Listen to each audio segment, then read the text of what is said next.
America और Iran के बीच बढ़ते टकराव ने अब एक नया मोड़ ले लिया है।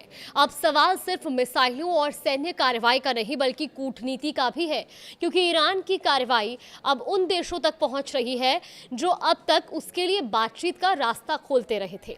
कतर नाराज है, पाकिस्तान दबाव में है और सऊदी अरब को लेकर नई तनातनी सामने आ गई है। ऐसे में बड़ा सवाल है कि क्या ईरान अपने विरोधियों से लड़ते लड़ते अपने कूटनीतिक साझेदारों को भी खो रहा है। नमस्कार, आप देख रहे हैं न्यूज़ 18 का डिजिटल प्लेटफॉर्म और मैं हूं आपके साथ जागृति खंतवाल। देखिए, किसी भी युद्ध में दो तरह के देश होते हैं, एक वो जो सीधे लड़ाई का हिस्सा बनते हैं और दूसरे वो जो बातचीत के जरिए तनाव कम कराने की कोशिश करते हैं। पश्चिम एशिया के मौजूदा संकट में कतर, ओमान और पाकिस्तान ऐसे ही देश रहे हैं, लेकिन अब हालात बदलते दिख रहे हैं। कतर पर मिसाइल हमले हुए हैं, पाकिस्तान सऊदी अरब को लेकर खुलकर अपनी चिंता जता रहा है और ओमान की मध्यस्थता की भूमिका भी कमजोर पड़ती दिखाई दे रही है। यही वजह है कि कई रणनीतिक विशेषज्ञ ईरान की मौजूदा नीति को बड़ा जोखिम बता रहे हैं। सबसे पहले बात कतर की। देखिए, खाड़ी क्षेत्र में कतर की भूमिका हमेशा अलग रही है।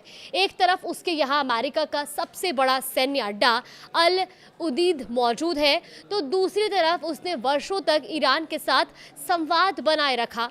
अमेरिका और ईरान के बीच जब भी तनाव बढ़ा, कतर अक्सर दोनों देशों के बीच बातचीत का माध्यम बना। लेकिन हालिया संघर्ष में इसी कतर पर ईरानी मिसाइल और ड्रोन हमलों की बात सामने आई है। दोहा ने साफ कहा कि इन हमलों ने कई रेड लाइंस पार कर दी है। हालांकि तेहरान का कहना है कि उसका निशाना अमेरिकी सैन्य ठिकाने थे, कतर नहीं, लेकिन कतर इसे अपनी सुरक्षा के लिए खतरा मान रहा है। इसके बाद उसने अमेरिका के साथ सुरक्षा सहयोग और मजबूत करने की बात कही है। यानी जो देश दोनों पक्षों के बीच पुल बना हुआ था, वही अब खुद इस संघर्ष से प्रभावित दिख रहा है। अब बात पाकिस्तान की। पिछले कुछ महीनों में शहबाज शरीफ और सेना प्रमुख असीम मुनीर के नेतृत्व में पाकिस्तान ने अमेरिका और ईरान के बीच बातचीत कराने की कोशिश की थी, लेकिन इसी दौरान यमन के हूती विद्रोहियों ने सऊदी अरब पर फिर मिसाइल हमले शुरू कर दिए, जिससे इस्लामाबाद की मुश्किल बढ़ गई है। पाकिस्तान के सऊदी अरब के साथ लंबे समय से रक्षा संबंध है और दोनों देशों के बीच सुरक्षा सहयोग भी ऐसा है। ऐसे में अगर सऊदी अरब सीधे इस संघर्ष में घिरता है तो पाकिस्तान के लिए तटस्थ रहना आसान नहीं होगा। पाकिस्तान और सऊदी के रक्षा समझौते के तहत अगर सऊदी पर ईरान हमला करता है तो पाकिस्तान को उसके बचाव में उतरना पड़ सकता है और ऐसी स्थिति में पाकिस्तान भी संघर्ष का हिस्सा माना जाएगा। इसी वजह से पाकिस्तानी नेतृत्व ने साफ कहा है कि सऊदी की सुरक्षा उसके लिए भी अहम है। साथ ही सभी पक्षों से संयम बरतने की अपील भी कर रहा है। अब इससे पाकिस्तान मध्यस्थ और रणनीतिक साझेदार दोनों भूमिकाओं के बीच फंसा दिखाई देता है।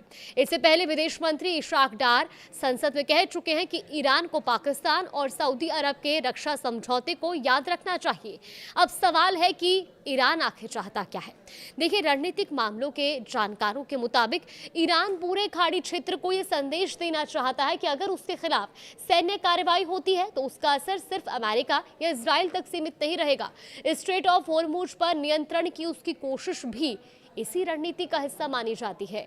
ईरान चाहता है कि इस समुद्री रास्ते से गुजरने वाले जहाज उसकी शर्तों के मुताबिक चले। लेकिन इस रणनीति का दूसरा पहलू भी है।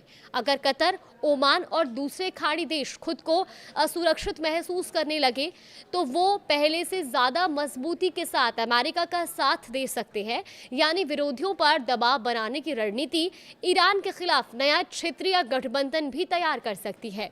ओमान का रुख भी अहम माना जा रहा है। होर्मुज स्ट्रेट में संयुक्त राष्ट्र के साथ मिलकर शिपिंग कॉरिडोर तैयार करने में ओमान की अहम भूमिका रही है। ईरान पर आरोप है कि उसने ओमानी कॉरिडोर से गुजरने वाले जहाजों पर हमले किया और इसके बाद ओमान चेतावनी भी दे चुका है और हमले रोकने की अपील भी कर चुका है। यही वजह है कि कई पश्चिमी और खाड़ी मामलों के विशेषज्ञ मानते हैं कि इस समय ईरान की सबसे बड़ी चुनौती सिर्फ अमेरिका नहीं बल्कि अपने उन साझेदारों का भरोसा बनाए रखना देखना भी है जो अब तक उसके लिए बातचीत का रास्ता बने हुए थे। कतर अमेरिका के साथ सुरक्षा सहयोग बढ़ा रहा है, पाकिस्तान दोहरे दबाव में है, ओमान की भूमिका बदलती दिख रही है और सऊदी पहले से ही ईरान के विरोध में खड़ा है। यानी तेहरान के सामने बातचीत के विकल्प पहले की तुलना में सीमित होते दिखाई दे रहे हैं। कुछ विशेषज्ञ इसे सैन्य सफलता भी ज्यादा कूटनीतिक नुकसान मान रहे हैं। वहीं कुछ विश्लेषकों का कहना है कि ईरान अभी भी अपनी डिटरेंस यानी कि विरोधियों पर दबाव बनाने की रणनीति पर काम कर रहा है। लेकिन फिलहाल इतना साफ है कि अमेरिका और इजराइल के साथ टकराव के बीच ईरान की हर नई कार्रवाई सिर्फ युद्ध का दायरा नहीं बढ़ा रही, बल्कि उसके कूटनीतिक विकल्प भी सीमित करती जा रही है। और यही सबसे बड़ा सवाल है। अगर बातचीत कराने वाले देश ही ईरान से दूरी बनाने लगे तो आने वाले समय में तेहरान के लिए बातचीत की मेज कौन सजाएगा? फिलहाल इस पूरी खबर को लेकर आपका क्या मानना है? हमें कॉमेंट बॉक्स में अपनी राय जरूर दें।